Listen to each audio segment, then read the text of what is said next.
Foreign exchange market. ठीक है, तो फॉरेन एक्सचेंज में हमने ये जाना कि जो फॉरेन की करेंसीज हैं, जो आपस की एक दूसरे करेंसी है, हर कंट्री जब दूसरे कंट्रीज के साथ ट्रेड रिलेशन रखती है, तो उसकी वैल्यू जो है करेंसी के थ्रू पे करते हैं, तो उसे हम फॉरेन एक्सचेंज कहते हैं। और फॉरेन एक्सचेंज जो होता है, जो इंटरमीडिएटरीज करते हैं, ठीक है, जैसे अब इंडिया की गवर्नमेंट जो है, हमारा जो करेंसी है वो इंडियन रुपीस है, आईएनआर जिसे हम बोलते हैं शॉर्ट फॉर्म में। तो वो सिर्फ आईएनआर ही प्रोड्यूस करती है। ठीक है, हम यूएस डॉलर, पाउंड, वॉन ये सभी हम प्रोड्यूस नहीं करते हैं। लेकिन अब हमें क्या चाहिए, वो सब करेंसी भी चाहिए। तो जब हम उस कंट्री स्पेसिफिक से कुछ प्रोडक्ट का एक्सचेंज करेंगे, तो फिर हम एक्सचेंज मार्केट के जो हमारे इंटरमीडिएटरीज हैं, ठीक है, तो उनसे हम उसे इंडियन रुपीस देकर हम क्या करते हैं, जिस कंट्री के साथ हम एक्सचेंज कर रहे हैं उसका हम करेंसी लेते हैं और फिर हम उसे पे करते हैं। ठीक है, तो the foreign exchange market is an over the counter global market place that determine the exchange rate for currencies around the world. ठीक है, तो फॉरेन एक्सचेंज मार्केट है, वह डिटरमाइन करती है एक्सचेंज रेट फॉर करेंसीज। ठीक है, कि एक्सचेंज रेट करेंसीज का क्या होगा। ठीक है, और यहाँ पे ओवर द काउंटर आ रहे हैं। ठीक है, मतलब मार्केट प्लेस से हमारा मतलब ये है कि मार्केट को हम क्या बोलते हैं, कोई स्पेसिफिक प्लेस बोलते हैं। ठीक है, जैसे हमारे डिफरेंट टाइप के प्रोडक्ट होते हैं, तो हमारा जो करेंसी है वो भी एक प्रोडक्ट ही है। ठीक है, वो भी एक कमोडिटी की तरह यूज होता है। सो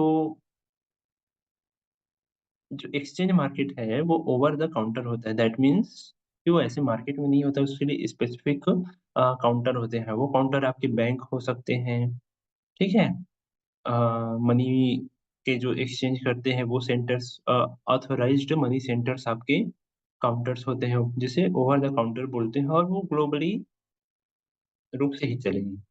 ठीक है, और यह 24/7 वर्क करता है।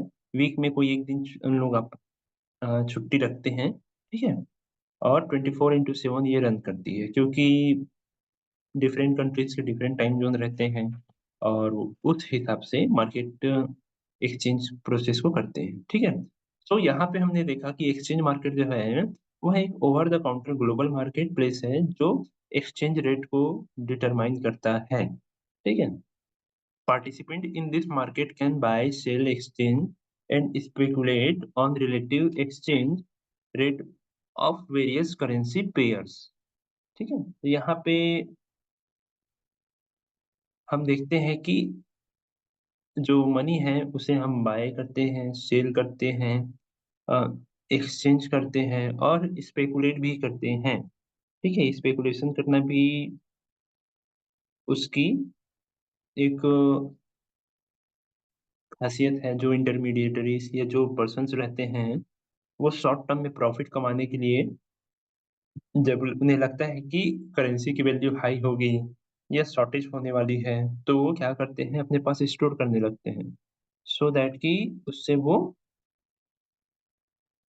प्रॉफिट अर्न कर सकें। ठीक है, तो इसमें देखते हैं कि एक्सचेंज मार्केट किन किन लोगों से मिलकर बनती है। बैंक से, फॉरेक्स डीलर से, कमर्शियल कंपनी से, सेंट्रल बैंक से, इन्वेस्टमेंट मैनेजमेंट फर्म से, hedge fund, retail forex dealer और इन्वेस्टर। ठीक है, उन सभी से मिलकर बनती है। और इसमें अब देखते हैं कि in a typical foreign exchange transaction, a party purchase some quantity of one currency by paying with some quantity of another currency. ठीक है, तो जैसा कि मैंने बताया था कि अगर आपको डॉलर में बिजनेस करना है, या ये समझिए कि आपको फॉरेन भी जाना है, घूमने भी जा रहे हैं, तब हम क्या करते हैं, वहाँ की करेंसी को परचेज करते हैं। अब उसका करेंसी का वैल्यू वो इंटरनेशनल मार्केट में 2 तरीके से वो डिसाइड होता है, उसको हम आगे देखेंगे। तो उसका जो रेट रहेगा उसके हिसाब से आपको उसका मनी वैल्यू मिलेगा, ठीक है? अब जैसे होता है कि किसी कंट्री का मनी वैल्यू जो है या एक्सचेंज रेट जो है वो इंडिया के कंपेयर में कम है, तो आपको ज़्यादा मतलब इन वैल्यू मिल जाएगी। और वहीं पे इंडिया के कंपेयर में कॉस्टली है या स्ट्रॉन्ग है बोल सकते हैं, तो हमें उस वो थोड़ा महँगा पड़ेगा। जैसे यूएस डॉलर जो है अ, अभी के डेट डेट पे देखें तो 83 रुपीज़ 83 रुपीज़ के अराउंड है। 1 इंडियन रुपीज़ जो है, तो 1 डॉलर के कंपेयर में देखेंगे डॉलर के कंपेयर में तो 83 रुपीज़ अराउंड है। तो 1 डॉलर लेने के लिए आपको 83 रुपीज़ पे करना पड़ेगा, ठीक है? तो ये होता है और इसको हम देखते हैं तो currencies are always traded in pairs, ठीक है? तो जब फॉरेन मार्केट की बात आती है एक्सचेंज मार्केट की, तो हम देखते हैं कि अगर हमें डॉलर परचेज़ करना है तो इंडियन रुपीज़ देंगे तो ही डॉलर परचेज़ होगा। युआन परचेज़ करना है, दिनार परचेज़ करना है, तो भी हमें अपनी कंट्री की मनी देनी पड़ेगी, ठीक है? करेंसी देनी पड़ेगी। या कोई फॉरेन की करेंसी हमारे साथ बिज़नेस कर रही है, तो कहने का मतलब ये है कि 2 कंट्रीज़ का करेंसी इन्वॉल्व रहेगा, ठीक है? और जैसे कि हम जानते हैं कि कुछ-कुछ कंट्रीज़ हैं जहाँ पे आपका सेम करेंसी यूज़ होता है। वो जैसे दिनार हम देखते हैं, डॉलर हो गया कई कंट्रीज़ में चलती है, जो यूएस के अ, स्टेट्स है वहाँ पे, तो वो सभी में तो एक्सचेंज नहीं होता है क्योंकि वो आपस में डॉलर-डॉलर में वो बिज़नेस को, ट्रेडिंग को आसान बनाने के लिए रखते हैं, ठीक है? तो हमने ये जाना कि करेंसीज़ जो है हमेशा पेयर में आपका एक्सचेंज होगा, ठीक है? आई होप यहाँ तक क्लियर हो आप लोगों का। Now the foreign exchange market assists international trade and investment by enabling currency conversion, ठीक है? फॉरेन एक्सचेंज मार्केट जो है, जो कि हम बात कर रहे थे, इंटरनेशनल ट्रेड को क्या करती है? हेल्प करती है करेंसी कन्वर्जन के थ्रू। For example, it permit a business in the United States to import goods from European Union member states, especially Eurozone member, and pay euros, ठीक है? Even though its income is in US dollar, ठीक है? तो जैसे कोई US में जाके या यूएस जो है यूरोपियन यूनियन से कुछ सामान लेगा, परचेज़ करेगा, ठीक है? तो वहाँ की करेंसी है यूरो, यूरोप की। तो वो उन्हें यूरो में ही पे करेगा, उन्हें डॉलर नहीं देगा, ठीक है? आप जहाँ से जिस परचेज़ करोगे तो आपको पे करना होगा, उन लोग कन्वर्ट नहीं कराएँगे, ठीक है? When specially we are talking about a, foreign exchange chapter. So इसमें इंटरमीडिएटरीज़ या ऐसे बोल सकते हैं कि कंट्रोलिंग बॉडीज़ ज़्यादा वर्क नहीं करती हैं, ठीक है? जैसे कि गवर्नमेंट है, डिफरेंट कंट्रीज़ की गवर्नमेंट है, वो रुपीज़ बोलता हूँ, करेंसीज़ के वैल्यू के लिए उतना हस्तक्षेप नहीं करते हैं, ठीक है? Foreign exchange traded in over the counter market where broker dealers negotiate directly with one another. So there is no कल सेंट्रल एक्सचेंज और क्लियरिंग हाउस, ठीक है? जैसे लिखते हैं, तो गवर्नमेंट या सेंट्रल बॉडीज़ का उतना इस पे इंटरफेयर नहीं रहता है। नाउ यह जो है एक ग्लोबल इकोनॉमी को, जिसे हम ग्लोबलाइज़ेशन भी कहते हैं उसे, यह एक उसके एक इम्पोर्टेंट फंक्शन के लिए काम करता है, क्योंकि इससे करेंसी कन्वर्जन होता है, जिससे कि डिफरेंट टाइप के कंट्रीज़ आपस में बिज़नेस कर पाते हैं, ठीक है? चाहे वो एक्सचेंज हो, इन्वेस्टमेंट हो या गुड्स एंड सर्विसेज़ का एक्सचेंज हो या फिर फाइनेंशियल ट्रांज़ैक्शन हो, ठीक है?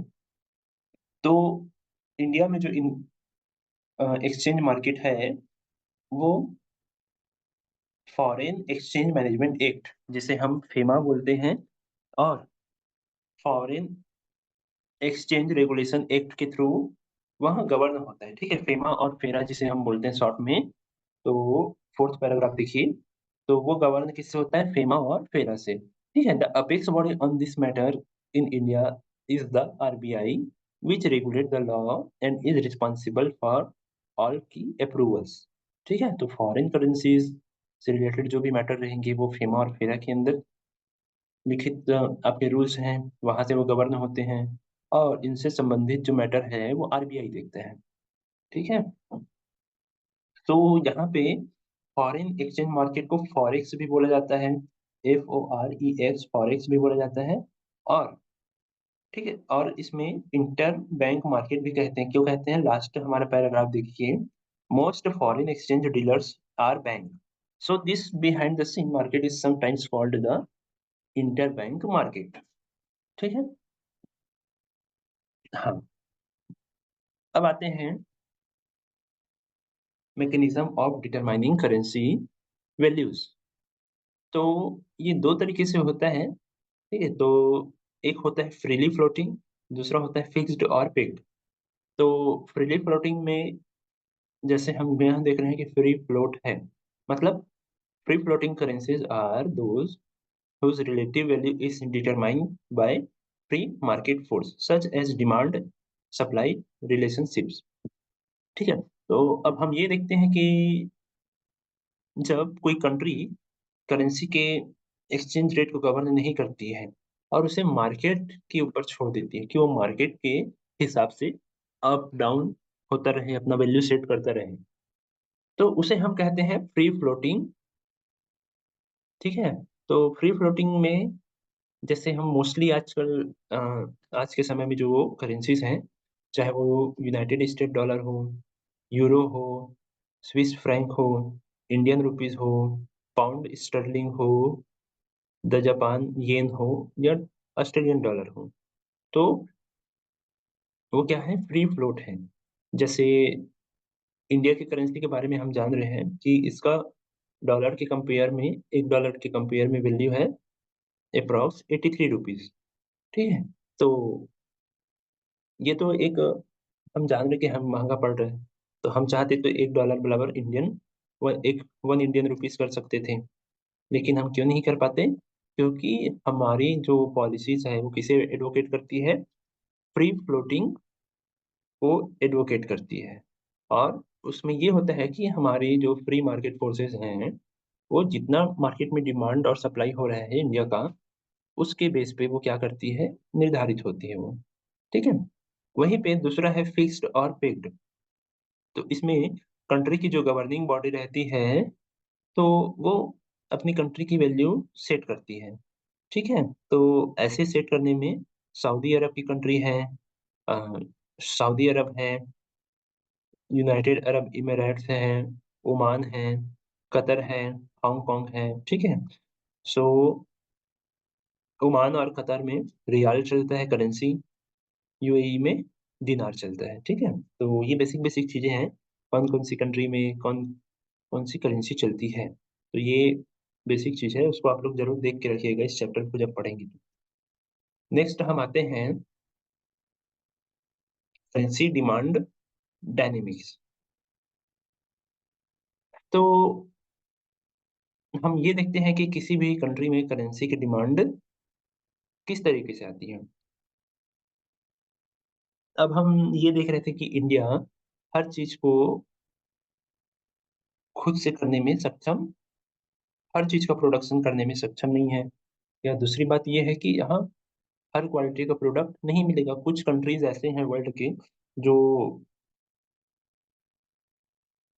जियोग्राफिकली, नेचुरली रूप से स्ट्रॉन्ग हैं। तो वो क्या करते हैं, वो उस क्वालिटी प्रोडक्ट को लेकर वो क्या करते हैं, पूरे वर्ल्ड लेवल पे सप्लाई करते हैं। ठीक, जैसे हो सकता है कि अ, गल्फ कंट्रीज़ में पेट्रोलियम प्रोडक्ट अच्छे आते हैं वहाँ से, रसिया से क्रूड ऑयल, मिनरल्स आते हैं, ऑस्ट्रेलिया से कोल आते हैं, ठीक है? तो हर कंट्री की कुछ ना कुछ ख़ासियत है। तो वो उसपे क्या है, इंडिया को भी हर कंट्री को एक-दूसरे पे डिपेंड रहना पड़ता है। जैसे चाइना से हमारे इलेक्ट्रॉनिक प्रोडक्ट्स सस्ते आते हैं या वो जो है वह काफ़ी कम वैल्यू पे सामान देता है। तो अब ऐसे में क्या है, इंडिया में भी इलेक्ट्रॉनिक प्रोडक्ट बन रहे हैं, बट हमें क्या है, सस्ता कहाँ से पड़ेगा? चाइना से। तो हम चाइना से हम या हमारे बिज़नेसमैन चाइना से परचेज़ करने लगते हैं। तो ऐसे कंडीशन में जब हम फॉरेन कंट्री से किसी चीज़ को लेने लगते हैं, खरीदेंगे, तो क्या होगा कि हमें उन्हें उनके करेंसी पे करना होगा, ठीक है? तो तब वहाँ पे उनकी करेंसी की डिमांड जनरेट हुई, मतलब अब हमें उनकी करेंसी चाहिए, तो अब हम क्या जाएँगे, जो बैंक्स हैं, फाइनेंशियल इंटरमीडिएटरीज़ हैं, फॉरेन एक्सचेंज के लिए उनके पास जाएँगे। तो वहाँ पे हम क्या करेंगे, इंडियन रुपीज़ देकर वहाँ की करेंसी परचेज़ करेंगे, ठीक है? तो यहाँ पे उनकी करेंसी की डिमांड आने लगती है। तो इससे फिर क्या है, वहाँ का डिमांड और सप्लाई जनरेट होने लगता है, ठीक है? तो यहाँ से हमारा करेंसी का डिमांड जो डायनामिक्स है, वो बनता है। या दूसरा तरीका ये होता है कि हमें पता है कि जो कंट्री का करेंसी वैल्यू है, कुछ दिनों बाद हाई होने वाला है, ठीक है? तो हम क्या करते हैं, उस करेंसी को अपने पास ज़्यादा स्टोर करके रखने लगते हैं। जैसे हम शेयर मार्केट को भी देखते हैं, या फिर जनरली कुछ सामान जिसका रेट एक, जैसे मौसम खराब होने पे हम एग्रीकल्चर प्रोडक्ट को ज़्यादा स्टोर करके रखते हैं। फिर उसे जब नीड होती है मार्केट में, तो उसे हम ज़्यादा रेट पे बेचते हैं, ठीक है? तो वो भी हम करते हैं, या जानबूझकर शॉर्टेज भी करते हैं। तो वो करेंसी का जो डिमांड डायनामिक्स है, वो 2 तरीके से सेट होता है। इसमें देखेंगे फर्स्ट पैराग्राफ के सेकंड फर्स्ट और सेकंड लाइन में, ठीक है? The demand for its export, demand और सप्लाई के बेस पे करेंसी डिमांड डायनामिक्स जो है डिसाइड होता है, और स्पेक्युलेटिव एक्टिविटीज़ के कारण होता है, ठीक है? So a country exports necessitate foreign buyers to purchase its currency to facilitate payment, ठीक है? तो thereby elevating currency demand, ठीक है? तो करेंसी की डिमांड में क्या होता है, अपलिफ्टमेंट होता है, ठीक है? So additionally, speculator anticipating fluctuation in currency values acquire currencies hoping to garner profit from this variation, ठीक है? तो अपने पास करेंसी स्टोर करके रख लेंगे, जैसे जैसे कोई बैंक है, वो जान रही है कि डॉलर का रेट तो काफ़ी मतलब बढ़ते रहता है, और जो इंडिया का मोस्ट परचेज़िंग है, वो होगा डॉलर में। तो अभी जैसे मान के चलो, कुछ सालों पहले जैसे 74, 65 अराउंड समथिंग रहा होगा, कुछ सालों के पहले की बात करते हैं, लेकिन आज है ₹83। सो दैट उस समय से हम अगर डॉलर लेके रखते हैं, और आज जब मार्केट में हम उसे सेल करने जाएँगे, ठीक है? तो हमें ₹83 मिलेगा। तो ये होता है करेंसी डिमांड डायनामिक्स, ठीक है? सो global merchants, investor and policy maker must understand the dynamics of supply and demand as well as the formation of equilibrium exchange rate in order to promote economic stability and international commerce, ठीक है? So that इससे क्या है कि currency का flow बना रहता है, कि हम करेंसी डिमांड डायनामिक्स को समझेंगे तो, और एक्सचेंज रेट का इक्विलिब्रियम बना रहता है, ठीक है? सो इक्विलिब्रियम एक्सचेंज रेट क्या होता है, यहाँ पे ये समझने की बात है, तो उसे हम नेक्स्ट स्लाइड में समझते हैं, ठीक है? एक्सचेंज रेट इक्विलिब्रियम क्या होता है, कि वो स्टेज होता है जिसमें हम विन-विन सिचुएशन होता है, या बोले कि बराबर वैल्यू जब हम आती है, या एक साम्य अवस्था, ठीक है? चाहे हम जिस भी चीज़ की इक्विलिब्रियम की बात करें, उसमें अगर सामान्य अवस्था बराबर आएगी, या दोनों तरफ के पक्ष बराबर होते हैं, तो वो हमारा क्या कहलाता है? इक्विलिब्रियम कहलाता है। सो एक्सचेंज रेट इक्विलिब्रियम क्या होगा, इसे हम एग्ज़ाम्पल के थ्रू समझते हैं। ठीक है? तो इसमें देखते हैं कि इंडिया और ऑस्ट्रेलिया के बीच कुछ चीज़ों का मान के चलते हैं व्यापार होता है, ठीक है? तो ऑस्ट्रेलिया की जो फर्म है, वो इंडिया से टेक्सटाइल टेक्सटाइल खरीदना चाहती है, ठीक है? और इंडिया के जो बिज़नेसमैन हैं, इंडिया की जो फर्म है, वह ऑस्ट्रेलियन मिलियन मिनरल्स परचेज करना चाह रही है, ठीक है? सो यहाँ पे क्या होगा कि दोनों के बीच एक्सचेंज प्रोसेस कब होना है, क्योंकि दोनों अपने-अपने प्रोडक्ट क्या हैं, सेल कर रहे हैं,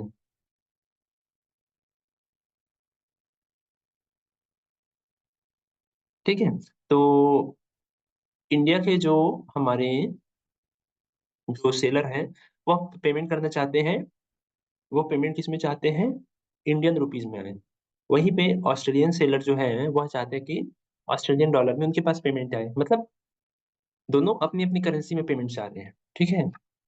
तो यहाँ पे फॉरेन एक्सचेंज मार्केट क्या परमिट करेगा कि इंडियन रुपीस को ऑस्ट्रेलियन डॉलर में कन्वर्ट किया जाए और वहीं पे ऑस्ट्रेलियन डॉलर मतलब उनके प्रोडक्ट की जितनी-जितनी वैल्यू हो रही है, उतना एक दूसरे की करेंसी में कन्वर्जन किया जाए, ठीक है?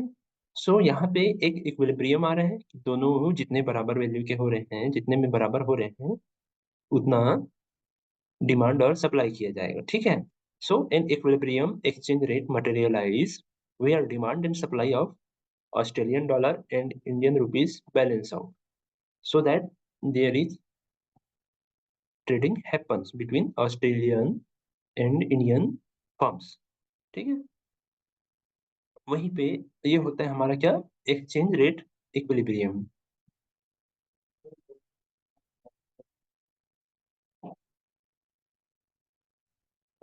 एक क्वेश्चन आया था, देखिए सुमित उसमें हर कंट्री एक करेंसी या एक ही करेंसी को यूज़ इसलिए नहीं करती है क्योंकि सभी का वैल्यू अलग-अलग होता है। जैसे मान के चलो सभी जगह डॉलर चलता, तो यूएस का डॉलर या यूएस, जापान, रसिया, जर्मनी ये सब जो डेवलप्ड कंट्रीज़ हैं, उनका मनी वैल्यू क्या है? स्ट्रॉन्ग है, ठीक है? सो अगर $1 का रेट इंडियन रुपीज़ के ही बराबर हो जाए, तो हम यूरो डॉलर वाले जो प्रोडक्ट है, यूएस के प्रोडक्ट है, उसको हम इंडियन वैल्यूज़ में ही परचेज़ करेंगे, तो नुकसान किसका होगा? यूएस वालों का होगा, ठीक है? यूएस की इकोनॉमी को होगा, ठीक है? फ़ायदा इंडियंस को होगा या उसके कंपेयर में जिनका करेंसी कमज़ोर है, उनको प्रॉफ़िट होगा। तो करेंसीज़ में एक बात समझिए कि हर कंट्री का जो इकोनॉमी सिस्टम है, उसका स्ट्रॉन्गनेस, उसका वीकनेस को शो करता है करेंसी का एक्सचेंज रेट, ठीक है? या उसकी वैल्यू, ठीक है? आज इंडिया का $1 के कंपेयर में जो ₹83 है, तो वो ये शो करता है कि यूएस की इकोनॉमी रुपया रुपीज़ जो करेंसी वैल्यू है, वो स्ट्रॉन्ग है। तो बात यहाँ करेंसी वैल्यू की होती है, ठीक है? नहीं तो सभी कंट्रीज़ जो हैं आपस में सेम करेंसी अपनाकर बिज़नेस करते हैं। तो इससे जो इकोनॉमी है उस पे डिसबैलेंस होने लगता, ठीक है? आपका जितना वैल्यू का प्रोडक्ट है उतना आपको नहीं मिलेगा, तो ये आपके लिए नुकसान है ना? वही सेम चीज़ करेंसी पे ही अप्लाई होता है, ठीक है? तो अ, यहाँ पे फिर हम आते हैं करेंसी सप्लाई मैकेनिज़्म पे, ठीक है? तो करेंसी सप्लाई मैकेनिज़्म में हम ये देखते हैं कि the supply facet of a currency typically correlates with its domestic need for foreign imports, ठीक है? तो किसी कंट्री को जैसे कुछ सामान चाहिए या मोस्टली हम जैसे जो बता रहे थे कि डॉलर में सामान लेते हैं, हमारे इलेक्ट्रॉनिक प्रोडक्ट में मोस्टली कहाँ से आते हैं? जापान, साउथ कोरिया, ठीक है? ताइवान यहाँ से आते हैं। तो हमें वहाँ की जो करेंसी चलती है उसे हमें लेना पड़ेगा। क्यों? क्योंकि हम वहाँ से प्रोडक्ट ले रहे हैं तो उसे हम पे करेंगे, ठीक है? तो वही बात करेंसी सप्लाई मैकेनिज़्म में हो रही है। तो domestic need for foreign imports, ठीक है? पे डिपेंड करता है हमारा क्या? Currency supply mechanism. तो उस हिसाब से हमें उतनी करेंसी चाहिए तो उतना करेंसी हम क्या करते हैं मँगवाते हैं या जो हमारे इंटरमीडिएटरीज़ हैं, वो अपने पास सिक्योर रखते हैं, ठीक है? For instance if USA import electronics from South Korea then payment is typically rendered in Korea won, ठीक है? कोरिया की जो करेंसी है, वो है वॉन। तो उसपे क्या होगा? कोरिया से जब हम सामान लेंगे तो उसे हम कोरियन वॉन में पे करेंगे। तो हमारे पास वॉन रहे इसके लिए हम क्या करेंगे, हम अपनी करेंसी को देंगे, तब हमें जाके कोरिया वॉन मिलेगा, ठीक है? तो पैसे देकर पैसे लिया जाता है। ये समझिए करेंसी सप्लाई मैकेनिज़्म को, ठीक है? तो आगे बढ़ते हैं इसमें।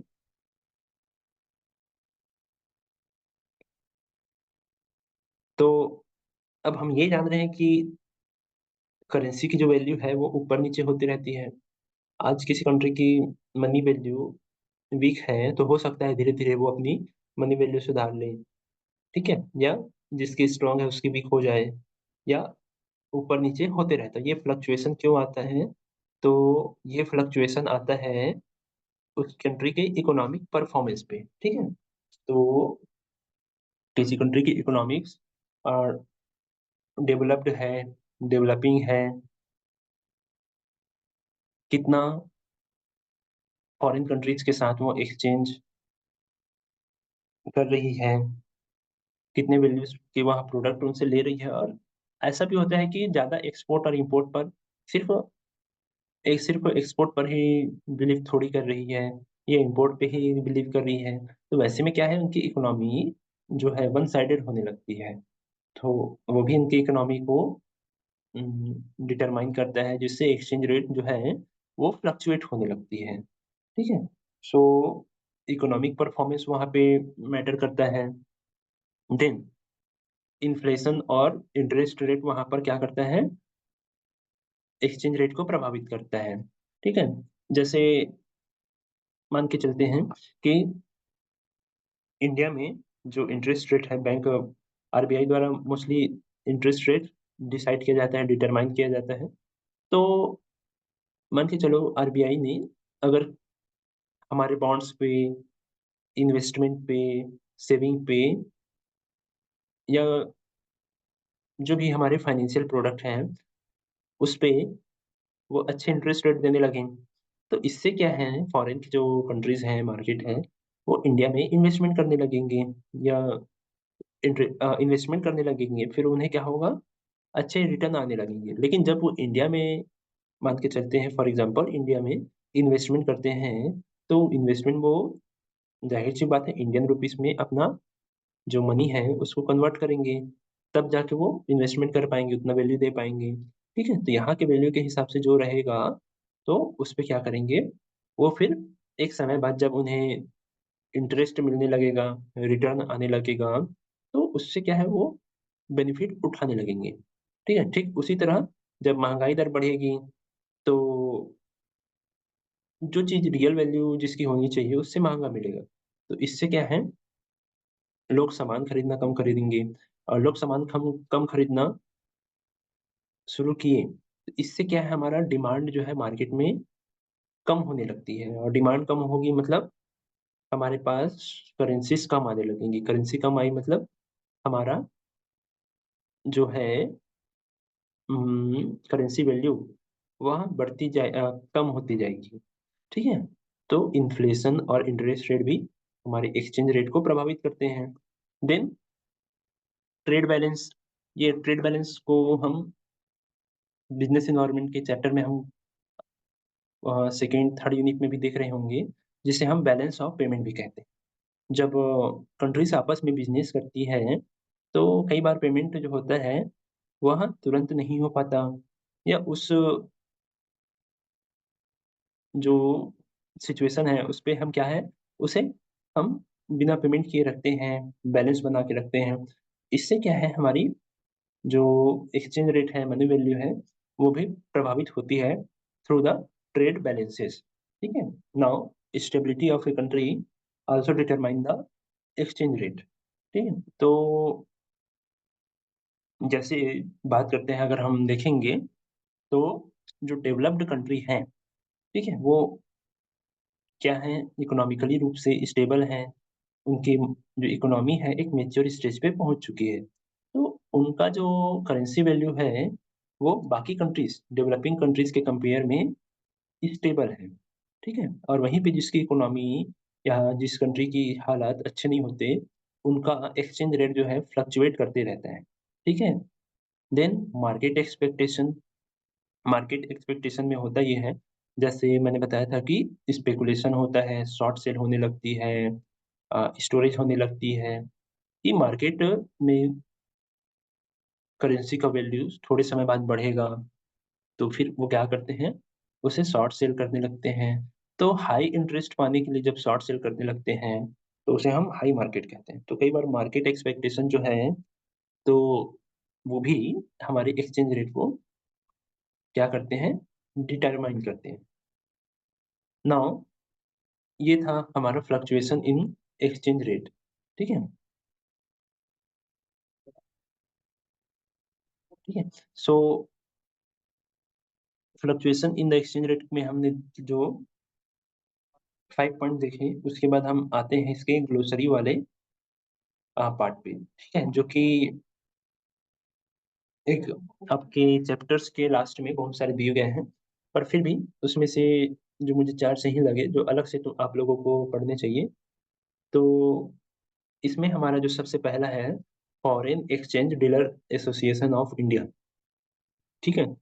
तो ये जो है वह रेगुलेटरी बॉडी है जो कि रूल और गाइडलाइन सेट करती है किसके लिए? बैंक और ब्रोकर्स के लिए, ठीक है? सो दैट जो मार्केट है वो सही तरीके से काम करते रहे, ठीक है? सो वो किस पे वर्क करती है? जिसे हम फेडाई बोलते हैं, FEDAI, foreign exchange dealer association of India. So it is a regulatory body, ठीक है? जो कि रूल रेगुलेशन किसके लिए सेट करती है? बैंक और ब्रोकर के लिए, इंडियन इंटरबैंक फॉरेक्स मार्केट पे, ठीक है? उसके बाद एक और हमारी एक अथॉरिटी आती है, ऑर्गेनाइजेशन आती है, जिसे हम कहते हैं clearing corporation of India limited, ठीक है? तो यह जो ऑर्गेनाइजेशन है वह किस पे एंगेज रहती है? तो जो सेटलमेंट ट्रांज़ैक्शन रिलेटेड जो हमारे मैटर होते हैं, उसको कौन गवर्न करता है? Clearing corporation of India limited, ठीक है? जिसमें हम फॉरेन एक्सचेंज, सिक्योरिटीज़ और अदर फाइनेंशियल एक्टिविटीज़ रहते हैं, उससे रिलेटेड मैटर को हम क्या करते हैं? सुलझाते हैं। मान के चलो कुछ कारणों से किसी कंट्री के साथ हमारा एक्सचेंज नहीं हो पा रहा है, कन्वर्ट होने में दिक्कत हो रहा है, ठीक है? या जो हमारी सिक्योरिटीज़ हैं, डेरिवेटिव्स हैं, उनको अ, फाइनल टच देने में सामने वाली कंट्री को जिस रूप में चाहिए वहाँ हम नहीं दे पा रहे हैं, तो वहाँ पे कौन हेल्प करता है? Clearing corporation of India limited, ठीक है? Now hot money, just last slide में हमने डिस्कस किया था कि जो स्पेकुलेशन होता है, उसपे हम क्या करते हैं?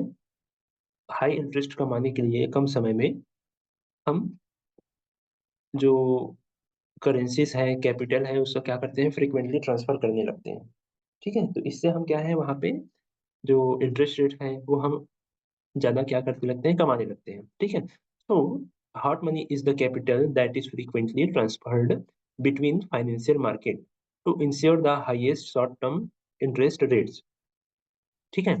तो जब हम शॉर्ट टर्म इंटरेस्ट रेट कमाने के लिए हम फाइनेंशियल मार्केट में करेंसी को यूज़ करते हैं, तो हमारा क्या कहलाता है? हॉट मनी, ठीक है? नाउ कन्वर्टिबिलिटी, तो currency convertibility refers to the level of ease with which a nation currency may be exchanged for gold or another currency, ठीक है? तो ये जो कन्वर्टिबिलिटी है, जो आसानी है, उसकी बात करती है, ठीक है? मतलब आपस में एक कंट्री दूसरे कंट्री से जो ट्रेडिंग करते हैं, उसपे आसानी से वो कितने तरीके से या कितने आसानी से उसे एक्सचेंज कर लेते हैं। जैसे जैसे हम पहले बात कर रहे थे कि कंट्री की इकोनॉमिक पॉलिसी, उसकी इस रिस्ट्रिक्शन रहती हैं, तो उसके बेस पे भी क्या होती है, वहाँ पे फॉरेन एक्सचेंज करना थोड़ा दिक्कत रहता है। जैसा कि इंडिया में 1991 के पहले था, तो वहाँ से पॉलिसी को ईज़ी किए, तो कन्वर्टेबिलिटी हमारा ईज़ी हुआ, ठीक है? सो दैट फॉरेन एक्सचेंज ज़्यादा अच्छे से हो पाता है। तो ये होता है हमारा कन्वर्टेबिलिटी, ठीक है? तो ये था आज के चैप्टर पे।